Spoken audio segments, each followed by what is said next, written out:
Lawyer సత్య తన కన్న తల్లి చూడకుండా అవని ఫోటోని దాస్తూ ఉంటాడు. ఆ ఫోటోని ఎప్పుడో చూసేశాన్రా, నీ బీరువాలో, నీ పర్సులో, ఇంకా నీ మనసులో. ఆ అమ్మాయి అచ్చం దేవతలా ఉంది.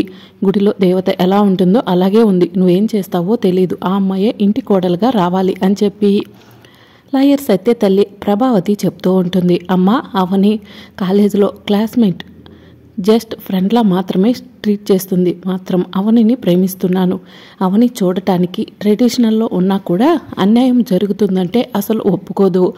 అన్యాయం జరుగుతున్న చోట అపరకాల్లా మారుతుంది.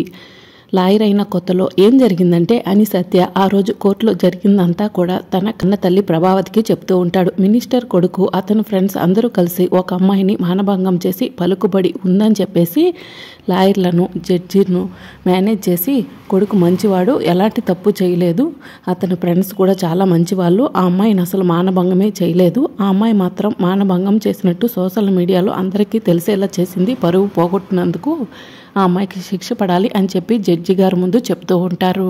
అవును జడ్జి గారు, క్లయింట్ ఎలాంటి తప్పు చేయలేదు, మినిస్టర్ పదవిలో ఉన్నాడని చెప్పి మినిస్టర్ ఇంటికి కోడలు కావటం కోసం అమ్మాయి మానభంగం అనే పేరు పెట్టుకుని తన జీవితాన్ని, తన పరువుని రోడ్డు మీద పెట్టుకుంది. ఇలాంటి అమ్మాయికి శిక్ష పడాలి అని చెప్పి మినిస్టర్ తరపున లాయర్ చెప్తూ ఉంటే అప్పుడు సత్య కోపంగా లేచి, మిలాట్ డబ్బు కోసం ఏ ఆడపిల్ల తన జీవితాన్ని బజార్న పడేసుకోవాలని చూడదు. లాయర్ గారు అనవసరంగా ఆడపిల్లపై కేసులు బనాయించాలని చూస్తున్నారని చెప్పి లాయర్ సత్య చెప్తూ ఉంటాడు. జడ్జి గారు, సత్యకు ఇదే మొదటి కేసు, అందుకే ఆవేశంతో విర్రవీగిపోతున్నాడు. ఏమైనా ఆరోపణలు చేసినప్పుడు బలమైన సాక్ష్యాలు ఉండాలి కదా, అలాంటి సాక్ష్యాలు ఏమైనా ఆ సత్య దగ్గర ఉన్నాయేమో కనుక్కోండి అని చెప్పి లాయర్ జడ్జికి చెప్తూ ఉంటారు. అవును సత్య, ఏదైనా ఆరోపణ చేసేటప్పుడు బలమైన సాక్ష్యాలు ఉండాలి. మినిస్టర్ కొడుకు విక్కీ ఆ అమ్మాయిని మానభంగం చేశాడు అనటానికి మీ దగ్గర ఏమైనా సాక్ష్యాలు, ఆధారాలు ఉన్నాయా అని చెప్పి జడ్జి గారు అడుగుతూ ఉంటారు.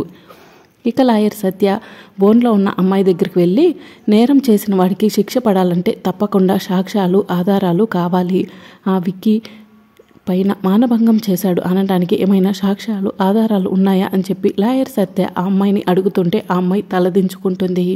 లాయర్ సత్య సాక్ష్యాలు, ఆధారాలు ఏమైనా ఉన్నాయా అని జడ్జి గారు అడుగుతూ ఉంటే సాక్ష్యాలు, ఆధారాలు లేవు సార్ అని చెప్పి లాయర్ సత్య చెప్తూ ఉంటాడు. సాక్ష్యాలు, ఆధారాలు లేకపోవడం వల్ల మినిస్టర్ కొడుకు విక్కీ ఆ అమ్మాయి ఎలాంటి మానభంగం చేయలేదని, ఆ అమ్మాయి మినిస్టర్ ఇంటికి కోడలు కావడం కోసం ఇదంతా స్కెచ్ వేసిందని ఆరోపిస్తూ కేసును కొట్టివేయడం జరుగుతుంది అని జడ్జి గారు అనౌన్స్ చేస్తూ ఉంటే అప్పుడే అవని కోర్టులోకి ఎంట్రీ అయ్యి, ఆధారాలు, సాక్ష్యాలు ఉన్నాయి జడ్జి గారు అని చెప్పి చెప్తూ ఉంటుంది. ఇక మినిస్టర్ కొడుకు విక్కీ, మినిస్టర్ ఇద్దరు కూడా టెన్షన్ పడుతూ ఉంటారు. సాక్ష్యాలు ఉన్నాయి, అమ్మాయి ఇంటికి విక్కీ అతని ఫ్రెండ్స్ వెళ్ళి ఆ అమ్మాయిని మానభంగం చేశారు అనటానికి సాక్ష్యాలు ఉన్నాయి. సాక్ష్యాలను తారుమారు చేయడం కోసం మినిస్టర్ ఎంత కష్టపడ్డాడు, కానీ కొన్న పరపతితో ప్రయత్నించి సాక్ష్యాలు, ఆధారాలు తీసుకొచ్చాను. పెన్ డ్రైవ్లో సాక్ష్యాలు, ఆధారాలు ఉన్నాయి, చూడండి జడ్జి గారు అని చెప్పి అవని చెప్తూ ఉంటుంది. లాయర్ సత్య గారు, దీన్ని జడ్జి గారికి ప్రొడ్యూస్ చేయండి అని అవని చెప్పడంతో లాయర్ సత్య పెన్ డ్రైవ్ని జడ్జి గారికి ఇస్తారు. జడ్జి గారు పెన్ డ్రైవ్ని ల్యాప్టాప్కి పెట్టి కోర్టులో ఉన్న వాళ్ళందరికీ కూడా కనపడేలా చూపిస్తూ ఉంటారు. ఇక మినిస్టర్ కొడుకు విక్కీ, అతని ఫ్రెండ్స్ ఒకరోజు బోనులో ఉన్న అమ్మాయి ఇంటికి వెళ్తారు. ఆ అమ్మాయిని మానభంగం చేసి సంతోషంతో బయటికి వస్తూ ఉంటారు. ఇదంతా కూడా సీసీ ఫుటేజ్లో కనిపిస్తూ ఉంటుంది.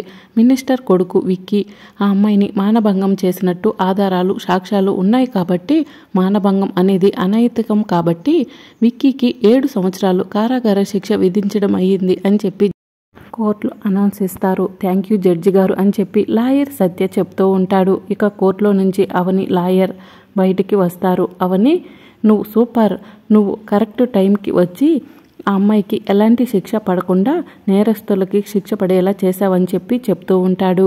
నువ్వు లాయర్ అయ్యావని, నువ్వు వాదిస్తున్న కేసు మొదటిదని తెలిసి నీ తరపున ఎంక్వైరీ మొదలు పెట్టాను సత్య, నీ స్నేహితురాలుగా ఎప్పుడు నీకు తోడు ఉంటాను సత్య అని చెప్పి అవని చెప్తూ ఉంటుంది. థ్యాంక్ యూ సో మచ్ అవని అని చెప్పి లాయర్ సత్య చెప్తూ ఉంటే అప్పుడే విక్కీని తీసుకుని పోలీస్ వాళ్ళు వస్తూ ఉంటారు. విక్కీ పక్కనే మినిస్టర్ కూడా ఉంటాడు. కొడుకి శిక్ష వేపించావని తెగ సంతోషపడిపోతున్నారు కదా, మీ స్నేహితులిద్దరి సంగతి రేపు పేపర్లో వస్తుంది. మినిస్టర్ కొడుకు విక్కీకి శిక్ష వేపించిన అవని, లాయర్ సత్య లారీ గుద్ది చనిపోయారు అనే ఫ్లాష్ న్యూస్ వస్తుంది అని చెప్పి మినిస్టర్ చెప్తూ ఉంటాడు. అవునా? రోజు పేపర్లో ఏం ప్రకటన వస్తుందో తెలుసా?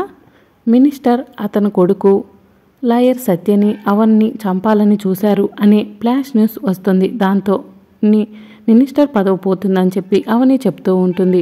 ఏయ్, నాన్ని బ్లాక్మెయిల్ చేస్తున్నావా అని విక్కీ అంటూ ఉంటాడు. చంపేస్తాను ఆడవాళ్ళ మీదకి వచ్చావంటే అని చెప్పి అవని విక్కీపై విరుచుకు పడుతుంది. పోలీస్ వాళ్ళు విక్కీ వెనకే ఉండి విక్కీని పక్కకు లాగుతూ ఉంటారు.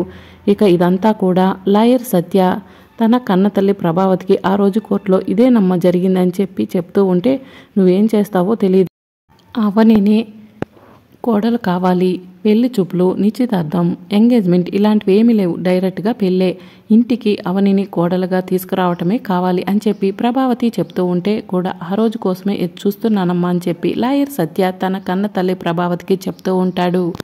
ఇక మరోవైపు వేదవతి తన మనవరాలతో కలిసి పూజా మందిరంలోకి వెళ్తుంది. కుటుంబ సభ్యులంతా కూడా పూజా మందిరం బయటే నుంచుని చూస్తూ ఉంటారు. ఇక వేదవతి అక్షయ్ ఇద్దరు కలిసి అన్నపూర్ణాదేవికి పూజ చేస్తూ ఉంటారు. ఇక వేదవతి అమ్మవారికి పాట పాడుతూ అన్నపూర్ణాదేవికి పూజ చేస్తూ ఉంటే అక్షయ వేదవతి పక్కనే కూర్చుని అమ్మవారికి నమస్కారం చేసుకుంటూ ఉంటుంది. ఇక తర్వాత వేదవతి అమ్మవారికి పూజ చేసి హారతి ఇచ్చి అక్షయ్ కూడా హారతిస్తుంది. పద అమ్మ అందరికీ హారతిద్దాం అని చెప్పి వేదవతి చెప్తూ ఉంటుంది.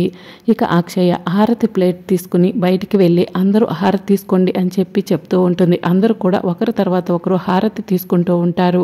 ఇక నిహారిక, కృష్ణ, శౌర్య, లావణ్య, రాధాకృష్ణ మాత్రం అక్షయ్ వైపు కోపంగా చూస్తూ హారతి తీసుకుంటూ ఉంటారు. ఇక లావణ్య వాళ్ళ అన్నయ్య కొడుకు చింటూ అత్త వాట్ ఈజ్ దిస్ ఆరతి అని చెప్పి అడుగుతూ ఉంటాడు. దీనివల్ల ఏం సంస్కృతిని నేర్చుకోవాలి అని చెప్పి అడుగుతూ ఉంటాడు. ఏం లేదు లేరా వదిలే అని లావణ్య చెప్తూ ఉంటుంది. నువ్వు ఏం లేదు అన్నావంటే దాని గురించి ఏదో తెలుసుకోవాల్సిందే అని చెప్పి చింటూ చెప్తూ ఉంటాడు. మరి రాబోయే ఎపిసోడ్లో ఏం జరగబోతుందో తెలుసుకోవాలనుకుంటున్నారా? అయితే ఛానల్ని సబ్స్క్రైబ్ చేసుకోండి.